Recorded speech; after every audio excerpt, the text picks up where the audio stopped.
반갑습니다. 3일 동안도 잘 지내셨습니까? 날씨가 갑자기 추워져 가지고 그렇지만 또 추위를 뚫고 이렇게 예배의 자리로 나오신 여러분 축복합니다. 아멘. 오늘은 마태복음 강해 16번째 시간입니다. 어제 그제 제가 저희 아내와 함께 영화를 오랜만에 한 편 봤습니다. 서울의 봄이라는 영화를 관람했습니다. 영화의 배경이 되는 그 시대를 살았던 세대여서 그런지 더 공감이 되었고, 영화를 보는 내내 한숨이 나오고 또 심장에 맥박수가 올라갔던 것 같습니다. 한편으로는 그런 역사적인 사건들을 통해서 대한민국의 국민이 민주주의의 소중함을 배웠다는 사실에 감사했고, 또 소중한 목숨을 바쳐서 우리나라의 발전을 이룬 고마운 분들이 있었구나, 그래서 배우면서 그 사실에 또 감사했습니다. 그러면서 동시에 하나님은 악한 자들이 악한 행동을 저지를 때 보고만 계시는가, 이런 안타까운 생각도 잠시 들면서, 그런 생각은 어떤 시대나 또 어떤 사회에서도 갖게 되는 정의와 공의에 대한 고민이라고 생각이 되었습니다. 하나님께서는 여전히 살아계십니다. 네, 아멘.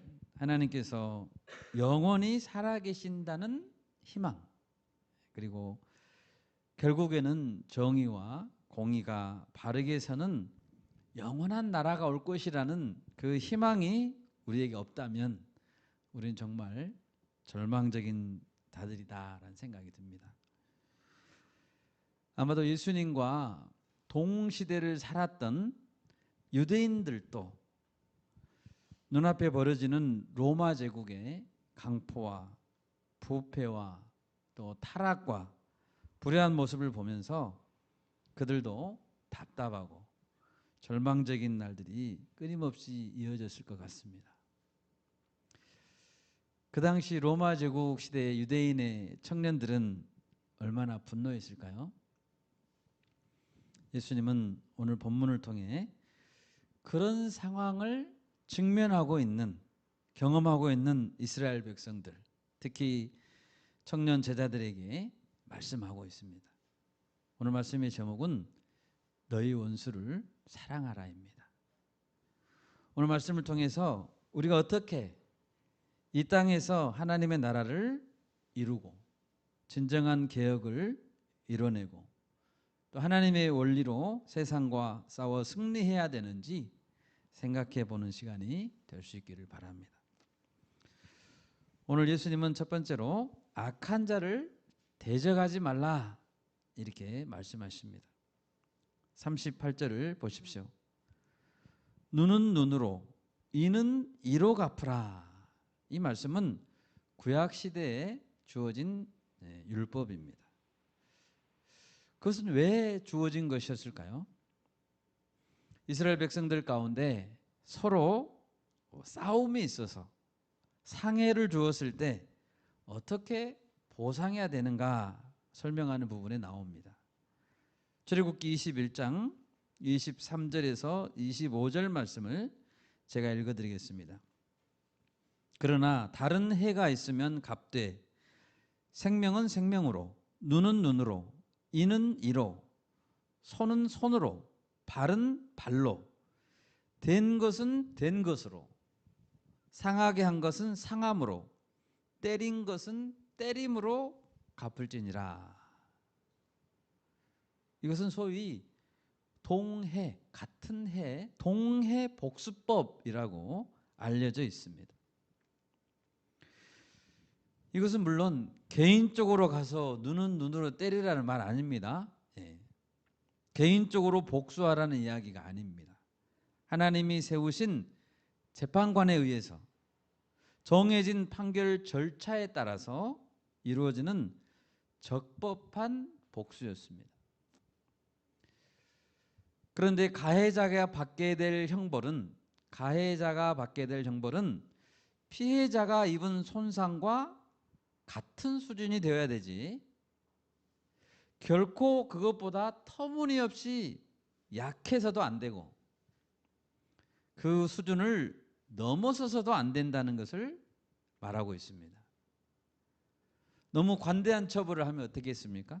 너무 관대한 처벌로 인해서 범죄를 가볍게 여기게 하지 못하게 하려는 것이고, 또 너무 가혹한 형벌과 복수로 더 큰 싸움으로 번지는 것을 막기 위해서 같은 수준으로 벌을 줘라 라고 말씀한 것입니다.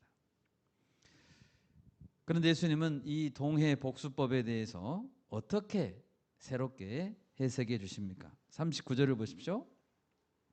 나는 너희에게 이르노니 악한 자를 대적하지 말라. 누구든지 내 오른편 뺨을 치거든 왼편도 돌려대며. 예수님은 악한 자를 대적하지 말라고 하십니다.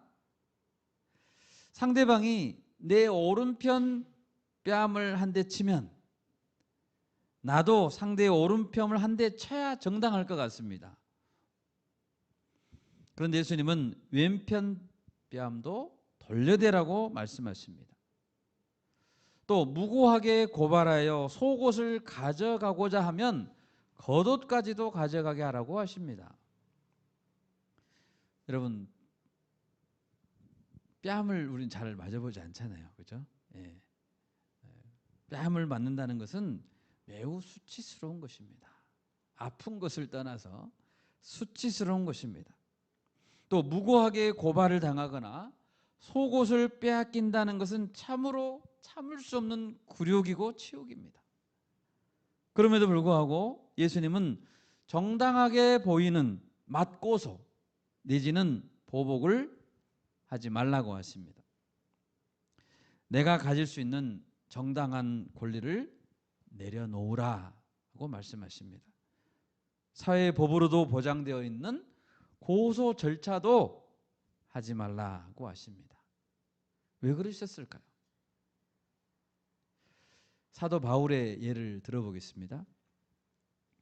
바울은 나면서부터 로마 시민권을 갖고 태어난 사람이었습니다. 로마 제국 안에서 아주 소수만 가지고 있었던 로마 시민권은 여러 가지 불리한 상황에서 법적인 특권으로 작용했습니다. 그러나 바울은 복음을 전할 때 시민권 때문에 보호를 받을 수 있는 상황에서도 적극적으로 시민권을 활용하지 않았던 때가 많았습니다. 다 두드러 맞고 나서 난 로마 시민권이 있는데 이렇게 말했습니다. 왜 그랬을까요? 또 바울은 고린도전서 6장 6절 7절에서도 말합니다.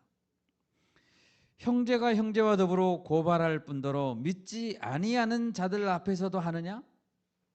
너희가 피차 고발함으로 너희 가운데 이미 뚜렷한 허물이 있나니 차라리 불의를 당하는 것이 낫지 아니하며 차라리 속는 것이 낫지 아니하냐? 이렇게 말했습니다. 교회 공동체 안에서 형제끼리 고소 고발하지 말라는 것이죠. 고소 고발하느니 차라리 억울하더라도 불의한 줄 알더라도 당하는 것이 낫고 차라리 속는 것이 낫다. 속아 주는 것이 낫지 않겠냐고 말합니다. 특히 오늘 예수님의 말씀 중에 상대방이 나의 오른뺨을 쳤다라는 것은 상대방이 오른손에 손등으로 쳤다는 것을 말합니다. 그것은 경멸의 의미였습니다. 그것은 그렇게 만약에 칠 경우는 피해자에게 큰 모욕감을 주려는 행위였습니다. 그래서 당시 유대인의 율법에 따르면 이런 폭력적인 행위는 큰 형벌, 큰 벌금으로 다스려야 되는 범죄였다고 합니다. 그렇지만 예수님은 법적으로 고소하지 말고 다른 쪽 뺨까지도 내밀어라. 때린다면 맞아라 라고 말씀하고 있는 것입니다. 또한 속옷을 빼앗기면 겉옷까지 주라고 했습니다. 율법에 따르면 겉옷을 가져가면 해가 지기 전에 돌려줘야 했습니다. 출애굽기 22장 26절 27절을 읽어드리겠습니다. 네가 만일 이웃의 옷을 전당 잡거든 해가 지기 전에 그에게 돌려보내라. 그것이 유일한 옷이라. 그것이 그의 알몸을 가릴 옷인즉 그가 무엇을 입고 자겠느냐. 그가 내게 부르짖으면 내가 들으리니 나는 자비로운 자임이니라. 아멘.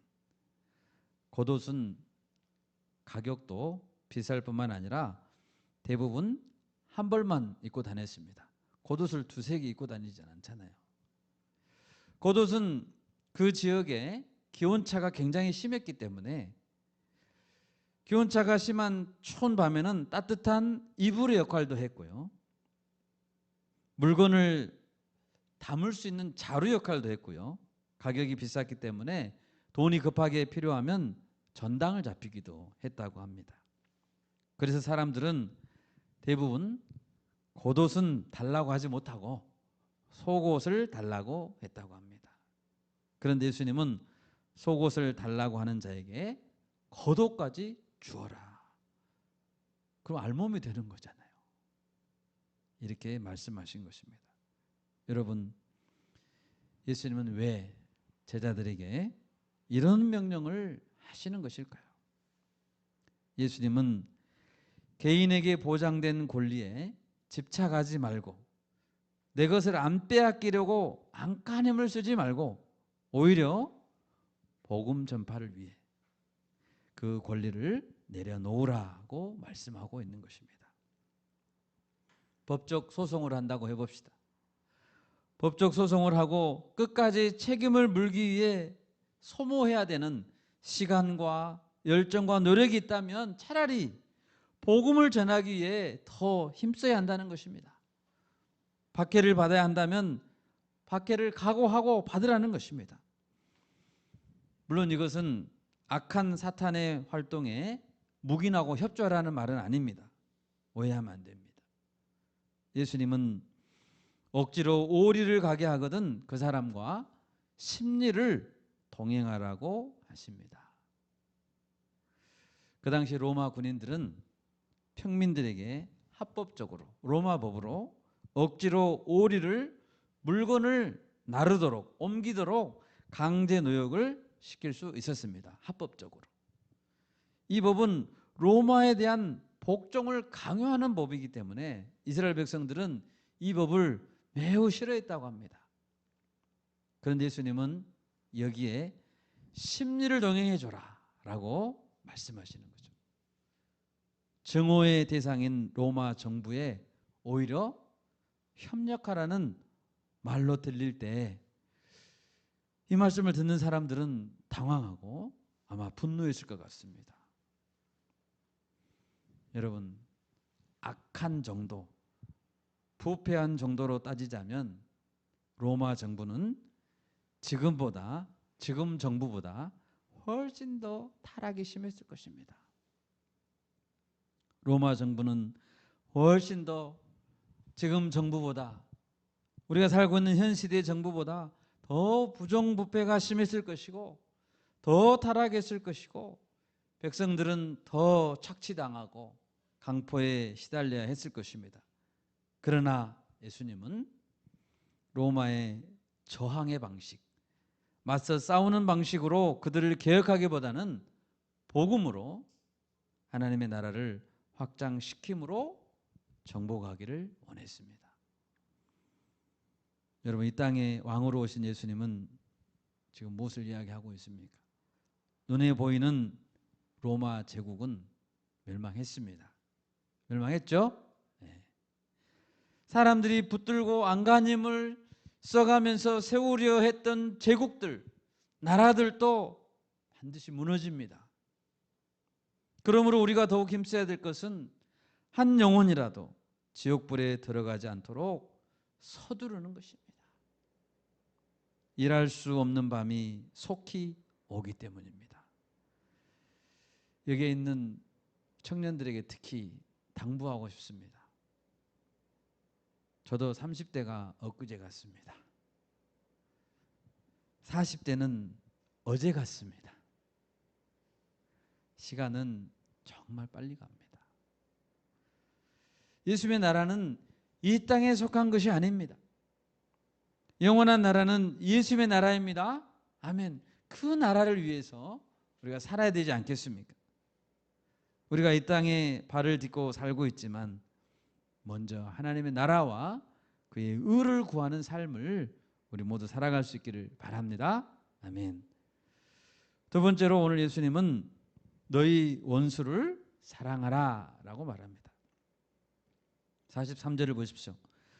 또 네 이웃을 사랑하고 네 원수를 미워하라 하였다는 것을 너희가 들었으나, 여기서 한 가지 오해할 수 있는 것은 구약 성경에는 원수를 미워하라 하는 말은 없습니다. 단지 이것은 그 당시 바리새인들이 성경을 잘못 해석해서 원수를 미워하라고 말했던 것을 예수님이 바로 잡으려는 것입니다. 물론 하나님은 악한 자들은 미워하셨지만 악한 자라도 죽는 것을 기뻐하지 않으셨다고 했죠. 그리고 악한 자라도 회개하고 돌이키는 것을 기뻐하셨다고 했습니다. 여러분, 하나님은 증오의 하나님이 아니십니다. 하나님은 자비의 하나님이십니다. 예수님 말씀하셨습니다. 44절입니다. 나는 너희에게 이르노니 너희 원수를 사랑하며 너희를 박해하는 자를 위하여 기도하라. 예수님은 원수까지도 사랑하고 박해하는 자를 위하여 기도하라고 명령했습니다. 여러분, 하나님께서 악인들까지도 긍휼히 여기신다는 것을 우리는 어떻게 할 수 있습니까? 45절 말씀입니다. 같이 한번 45절 말씀 읽겠습니다. 이같이 한즉 하늘에 계신 너희 아버지의 아들이 되리니 이는 하나님이 그 해를 악인과 선인에게 비추시며 비를 의로운 자와 불의한 자에게 내려 주심이라. 아멘. 이같이 한즉 하늘에 계신 너희 아버지의 아들이 된다라고 했습니다. 하나님의 성품을 닮은 자녀는 원수를 사랑하고, 하나님의 성품을 닮은 자녀는 박해하는 자를 위해서 기도하는 자라는 것입니다. 여러분, 왜 하나님은 악인에게까지도 비를 내려주시고 햇볕을 비춰주실까요? 악을 용납해서이기 때문일까요? 그렇지 않습니다. 하나님은 악을 싫어하십니다. 그들에게 좀 더 기회를 주셔서 한 영혼이라도 더 늦기 전에 하나님 품에 돌아오도록 은총을 베푸시면서 기다리고 계시는 것입니다. 로마서 2장 4절입니다. 혹 네가 하나님의 인자하심이 너를 인도하여 회개하게 하심을 알지 못하여 그의 인자하심과 용납하심과 길이 참으심이 풍성함을 멸시하느냐? 우리는 하나님의 인자하심을 멸시하면 안 됩니다. 하나님이 용납하시고 참으신다고 해서 악을 용납하신다는 뜻이 아닙니다.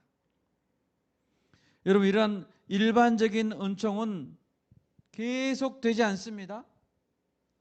어느 정도까지 하나님이 참으실 때까지만 허용되는 것입니다. 한시적입니다. 믿지 않는 자들이 너무 늦기 전에 회개하게 하려고 우리는 원수를 갚지 말아야 되는 것입니다. 우리는 우리를 사랑하는 자만 사랑할 것이 아니라 우리를 미워하는 자들까지도 사랑해야 합니다. 그럼 이러한 원수 사랑은 어떻게 본으로 나타났습니까? 가장 원수 사랑의 본을 보이신 분은 예수님이십니다. 예수님은 먼저 뺨을 맞으셨습니다. 예수님은 모든 옷을 다 빼앗기셨습니다. 예수님은 십자가를 지고 가셔야 했습니다. 그리고 예수님은 원수들을 향해서 십자가 위에서 기도했습니다. 누가복음 23장 34절입니다. 이에 예수께서 이르시되 아버지 저들을 사하여 주옵소서 자기들이 하는 것을 알지 못함이니이다 하시더라. 그들이 그의 옷을 나눠 제비 뽑을세.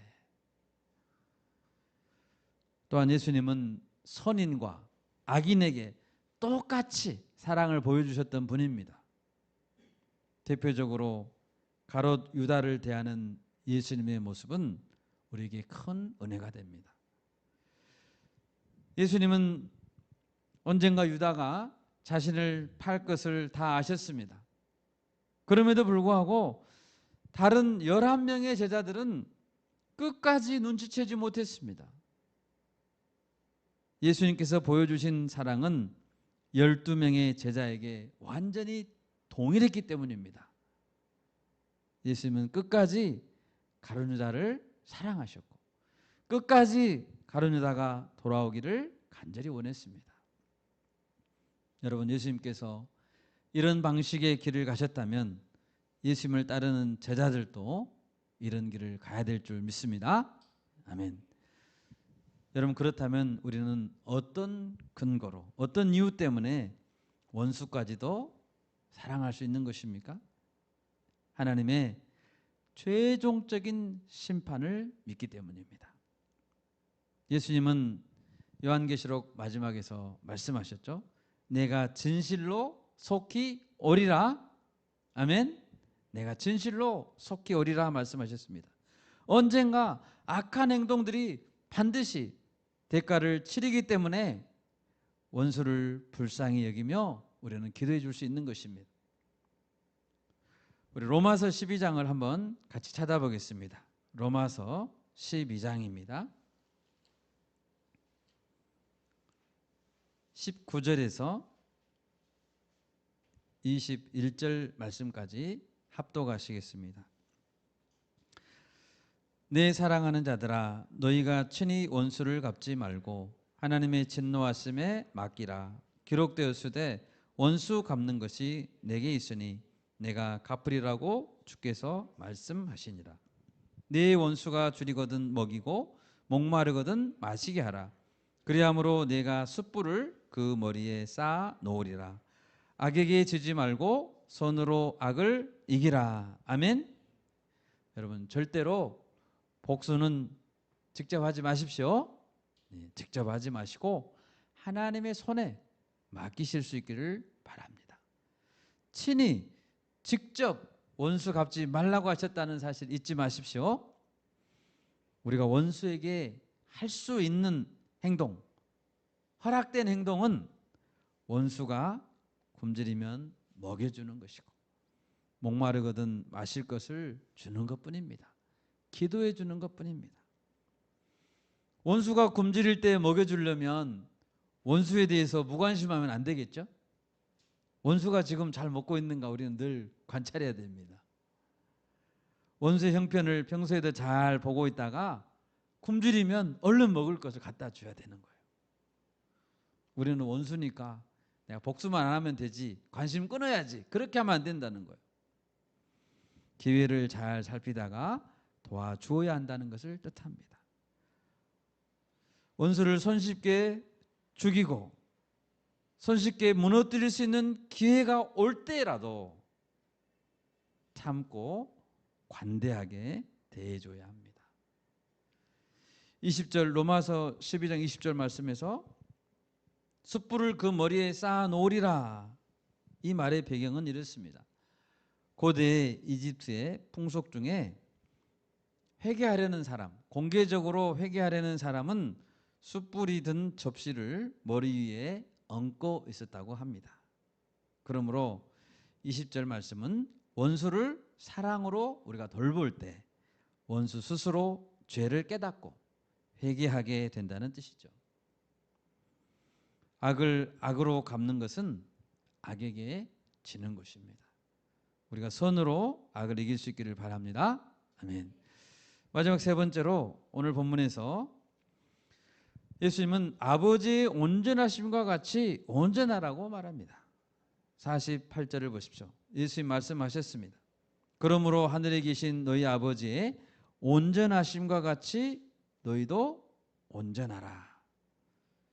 여러분, 우리는 이 말씀처럼 하나님 아버지의 온전하심처럼 온전할 수 없습니다. 우리 너무 연약한 존재잖아요. 사실 지금까지 말씀하신 것들, 왼편 뺨을 돌려대는 것도 어렵습니다. 고도까지 주는 것, 원수를 축복하며 기도하는 것 너무나 어렵습니다. 그것은 인간의 능력으로는 불가능한 수준입니다.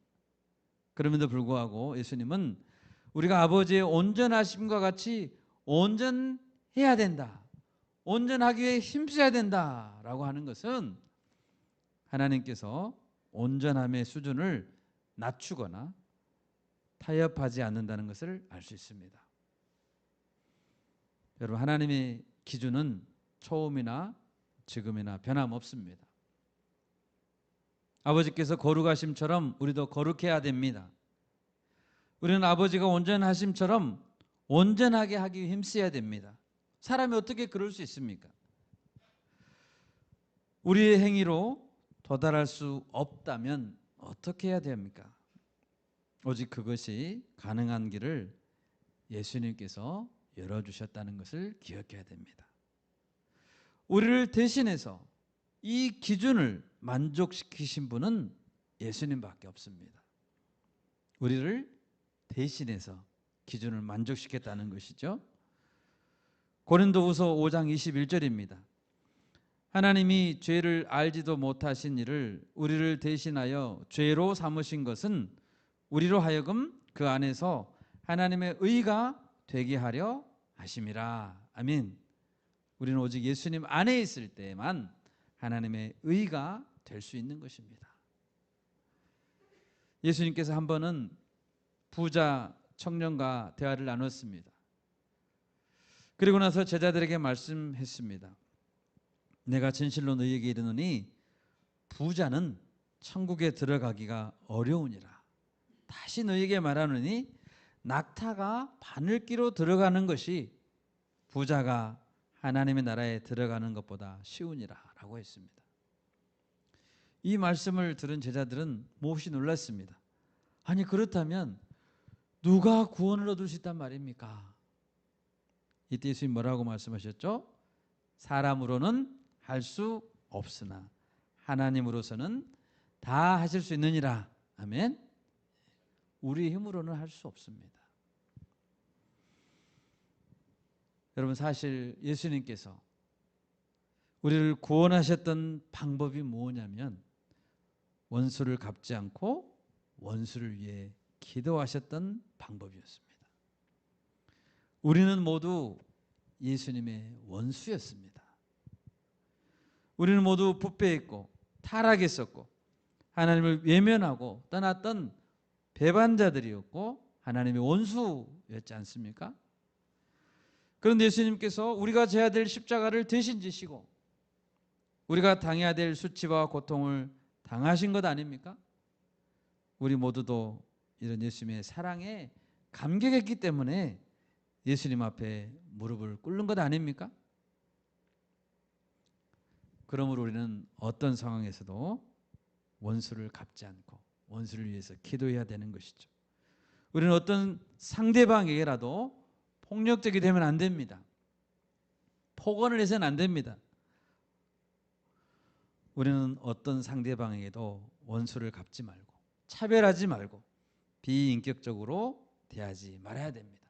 만약 우리에게 그런 모습이 있다면 우리는 이미 그 순간 그리스도의 모든 모범을 잃어버린 것이 됩니다. 우리에겐 더 이상 성도로서 더 이상 생명력이 없는 것입니다. 성도로서 끝난 것이죠. 이제 말씀을 맺고자 합니다. 오늘날에도 눈앞에 답답하고 정의가 사라져버린 현실 같은 그런 것이 많이 있습니다. 사람들이 바뀌었고 또 내세우는 논리는 바뀌었지만 여전히 인간들은 죄성을 버리지 못하고 무정하고 불의합니다. 이런 시대 가운데 예수님 우리에게 너희 원수를 사랑하라고 말씀하십니다. 원수들이라도 예수님을 인격적으로 만나면 변화됩니다. 아멘. 그들이 근본적으로 변화되는 것은 예수님을 만날 때뿐입니다. 그래야만 그들에게 희망이 있습니다. 우리가 복수한다고 해서 우리의 복수심이나 우리의 정죄함이 그들을 변화시키지 않습니다. 우리가 예수님의 제자가 되어서 예수님께서 가신 원수 사랑의 길을 걸어갈 수 있기를 간절히 기도합니다. 아멘. 이 말씀으로 남은 한 주간도 승리할 수 있기를 간절히 바랍니다. 아멘.